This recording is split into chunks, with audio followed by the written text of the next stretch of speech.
The wet ring of seed husks under your feeder is still there. The tray still knocks softly in the breeze. And yet, the patch of ground where the birds used to hop and peck has gone oddly bare. Just wrong. A robin may still flash through, a tit may still grab a seed and leave, but the common chaffinch, the bird that so often feeds on fallen seed on the ground, has stopped showing up where you expect it. That matters, because this is not some rare visitor passing through once and vanishing again. It's one of the most familiar birds across Europe, and when a familiar bird breaks a familiar routine, there is usually a reason. Usually, a small, specific change in the contract between your feeding spot and the birds that have been judging it every day. In this video, we're going to walk through 10 common mistakes and missed signals that make chaffinches pull back from a garden feeding station. For each one, I'll give you the clue to look for, what it means from the bird's side, and what you can do next. Some of these causes are visible. Some are almost invisible. A few have nothing to do with the feeder itself. And one of them can clear out a feeding area much faster than most people realize. Because that bird is not simply looking for food. It is measuring safety, routine, footing, smell, and whether the place still makes sense to return to. Once you understand that, the silence under the feeder starts to read very differently. If you enjoy this kind of close-up bird behavior mystery, subscribe and stay with me. And the first place you need to check is not the tray, not the hook, not the tree above it, but the damp ground directly underneath. That wet patch under the feeder is where the first real clue usually sits. The little mat of husks, soggy crumbs, and darkened seed below it. A common chaffinch is a ground bird in this setting, and it pays attention to things we barely notice. The smell of damp food, the feel of sticky soil, the way old seed starts to turn under a thin skin of rain. If that layer has been sitting there too long, the bird reads it as a bad place to feed. Mold can start before your eye catches it. Parasites can build in that mess. And because the fallen seed on the ground is exactly where the bird does most of its work, the whole site becomes suspicious, even if the feeder above still looks fine. You may see a few quick visits, then less confidence, then nothing. So this is the first check. Get low. Look for clumps, a gray film, shell fragments packed into mud, anything that smells off or feels slick between your fingers. If the ground is soft and dark under the feeder, that is not just untidy. To the bird, it is a warning. The fix is simple, but it has to be thorough. Clear the old waste away. Don't just scatter fresh seed over the top. Dry the area if you can. Move the feeding spot a little if water keeps pooling there. And keep the amount smaller for a few days so the same damp layer does not build back up again. If that was the problem, you often see interest return fairly fast, but not always from every bird at once. Some test first, then step back. And if the feeding patch looks clean, but the chaffinches are still holding off, then you have to ask a harder question. Whether something in the station has put them on alert for a much more serious reason. Once you've cleared the wet mess underneath, the next thing to ask is whether the birds have been avoiding the whole station, not just the ground patch. That matters because feeder-borne trichomonosis can change a garden fast. It moves through dirty feeders and shared water, and a common chaffinch is one of the birds that can disappear from a site before most people even realize a sickness is involved. You usually do not get a neat warning. You get a softer one first. Fewer landings, shorter visits, a bird that pauses at the edge and does not commit. Sometimes one looks fluffed up, or keeps to the side, or seems less eager to drink. Then the little group around the feeder starts thinning, and within a short stretch of time, the whole feeding spot feels abandoned. If that sounds possible in your yard, don't keep topping things up and hoping the pattern will fix itself. Pull the feeder and any water dish. Wash them well. Use fresh water and give the birds a clean start only after the station itself is clean.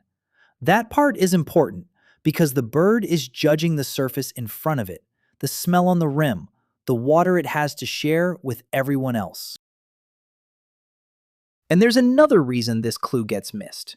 People see a quiet feeder and assume the problem is the seed, when the real issue is the contact point. A bird can avoid a whole garden if one feeding site has taught it the wrong lesson. If the station was the problem, you may see confidence come back after it has been cleaned and left quiet for a little while. But if the chaffinches stay away even after that, then you have to look for something else that feels small to us and huge to them. A change in the yard itself. Once the feeder itself is ruled out, the next thing to look at is the space around it. A common chaffinch is careful with anything new, and that caution is easy to miss because it doesn't look like panic. It looks like hesitation. One day the bird is landing cleanly on the edge of the patch, and the next day it stops short, tilts its head, and waits. That pause can be triggered by something very small: a fresh plant pot, a bright tool leaning near the fence, a chair moved a few feet, even a branch cut back so the feeding area suddenly feels more open than before. To us, it is nothing. To the bird, it is an untested shape in a place it thought it already understood. And that matters more for this species than people expect. The common chaffinch does not just remember where food is. It remembers the cover, the route in, the route out, and what sits close enough to change the risk of landing. If that map stops matching the yard, visits can stop until the new object has been watched long enough to feel ordinary again. So the check here is simple. Stand where the bird lands and ask what changed in the last few days.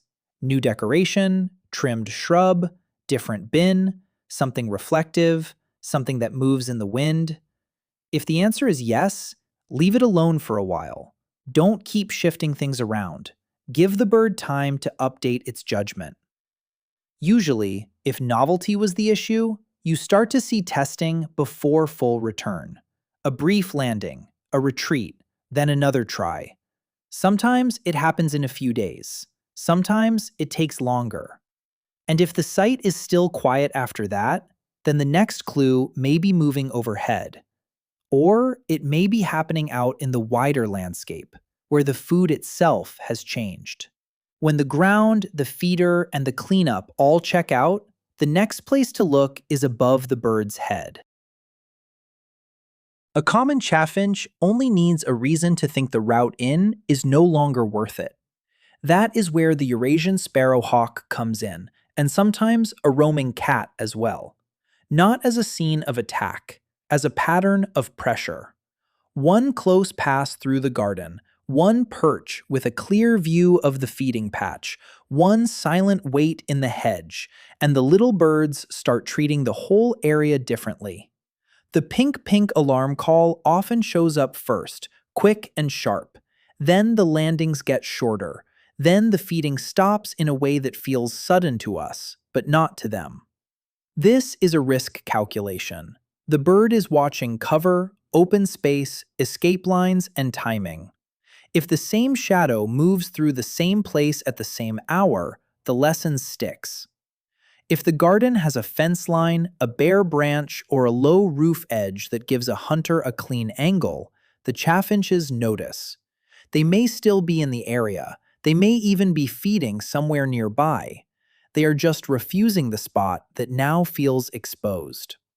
So the practical check here is simple. Stand back and look at the whole approach, not just the feeder. Is there a new perch nearby? A trimmed shrub that left the ground too open? A cat path under the hedge? Has the bird started flushing before it even lands? Those are the small clues that matter. And if this was the cause, the return is not instant. Some birds come back after a few calm days. Others wait much longer, especially if the threat keeps using the same route. Sometimes the feeder feels quiet for so long that you start blaming the seed again, when the real problem is still moving just out of sight. If the place still looks safe and the birds are still not committing, then the answer may have nothing to do with danger at all. Sometimes the feeder goes quiet because the common chaffinch has found better food elsewhere, and from the bird's point of view, it is a perfectly sensible switch.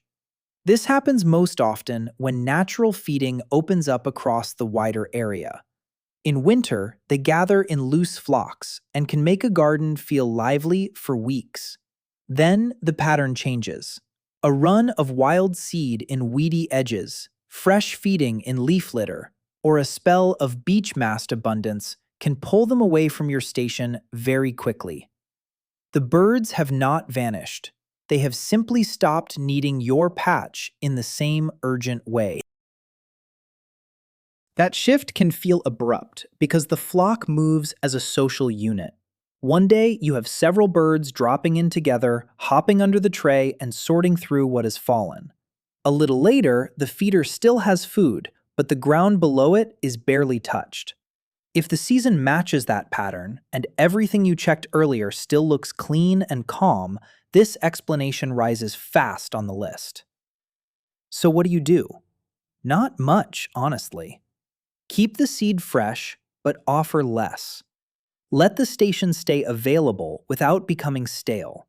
Watch the hedges, the lawn edge, the base of trees. Listen for contact calls away from the house. Often, the birds are still nearby, just feeding on what the season has made easier and richer. And this is where people can accidentally create a second problem. They see fewer visits, assume the feeder needs more seed, and top it up again and again. Then food sits too long. Then the smell changes. Then a temporary seasonal absence turns into a sight the bird no longer trusts. Which is why the next check is not about how much food you have, but what that food has become. That's the point where you stop asking how much food is out there and start asking what that food smells like now. For a bird that feeds low and checks a site with quick, careful visits, stale seed is not a minor detail. It changes the whole message of the place. A feeder can look full and still be offering poor food. A storage tub may have taken on moisture. A bag left in a shed through warm, damp weather can shift before you ever see obvious spoilage. Seed in the tray can swell a little, then dry again, and what reaches the ground is no longer fresh. To you, it may seem normal. To the bird, it can smell flat, sour, dusty, or just wrong enough to skip. This is why reduced visits sometimes happen in stages. First, the bold little checks stop. Then, the easy pecking at the base fades. Then, even the birds that were still dropping in after the flock moved on seem less interested. If you watch closely, you may notice one land, look, and leave without taking much at all. That is often your clue. So empty the feeder completely. Don't mix new seed into old. Tip out anything that has been sitting there through damp weather, wash the feeder, let it dry fully, and start over with a fresh batch. For a ground-feeding bird, this matters twice, once in the feeder and again in whatever falls below it. If the tray is clean, but the spill area is still carrying old husks and wet crumbs, the signal stays mixed. When food quality is the issue, you can sometimes get a response within a day or two. A test visit, a pause, one quick peck. And if even fresh seed does not change the pattern, then the problem may not be danger or contamination at all. It may be the shape of the feeding place itself. At that point, it helps to stop thinking only about food and start thinking about footing. A bird that prefers to work beneath the feeder is not just looking for something edible. It is looking for a patch it can step through cleanly, scan quickly, and leave without effort. That means the surface matters more than people think. Fresh bark mulch under the feeder can feel loose and noisy under small feet. Long, wet grass can hide seed and slow takeoff. A patch of thick leaves can cover what has fallen so completely that the bird has to spend too long searching in one spot. Even a tray that mostly drops empty husks instead of good kernels can make the ground look busy while offering very little worth picking through. So when visits stay low after you've checked cleanliness and freshness, watch what actually lands below. Is there usable seed there or just shells? Is the patch open enough for a quick look around? Does the bird have to hop into clutter, mud, or stems to reach it? A common chaffinch likes a feeding place that reads clearly: open sightlines, stable ground, and food that can be taken without too much delay. The fix here is often small. Rake back the grass, clear a little open area, move aside the loose mulch if it is spread too far under the tray. If the feeder is dropping mostly waste, change the mix or the feeder type so what reaches the ground is still worth the trip. You are not trying to build a perfect stage. You are trying to restore an easy, readable patch. And when that is the issue, the first sign is often subtle. One bird drops in, stands taller than usual, looks around, and then takes a single seed from the edge, not the middle. Which brings us to the last hidden factor before the birds start trusting the place again. The part of the feeding station that moves on a schedule, even when you don't think of it as part of the station at all. That last factor is you. In the plain, practical sense that your routine becomes part of the feeding place.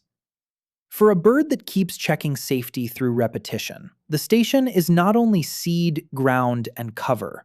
It is also the pattern of the person attached to it. If you usually step out at the same hour, refill in the same calm way, open the same door, or even pass the same window, the chaffinches learn that rhythm. Over time, it lowers uncertainty.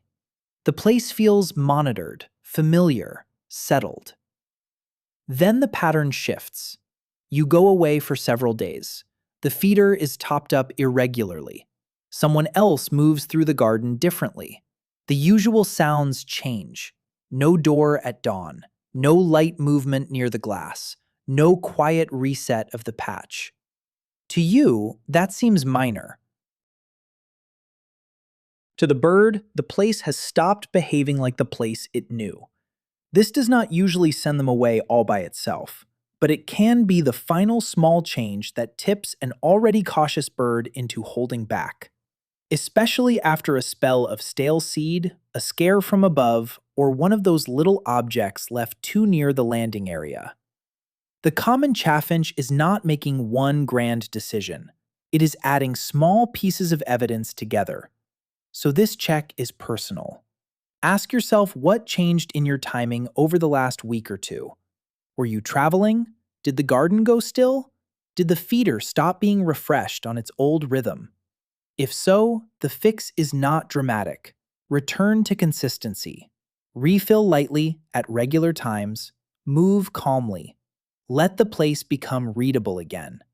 And when that works, the first sign is often so modest you could miss it. A single bird on the outer edge of the patch, not feeding much yet, just watching.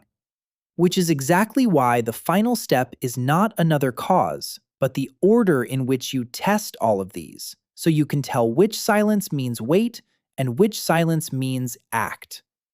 So here is the order that usually gets you to the truth without chasing the wrong fix. Start at the ground, because that is where this bird makes its decision most often. Clear the old husks and wet waste.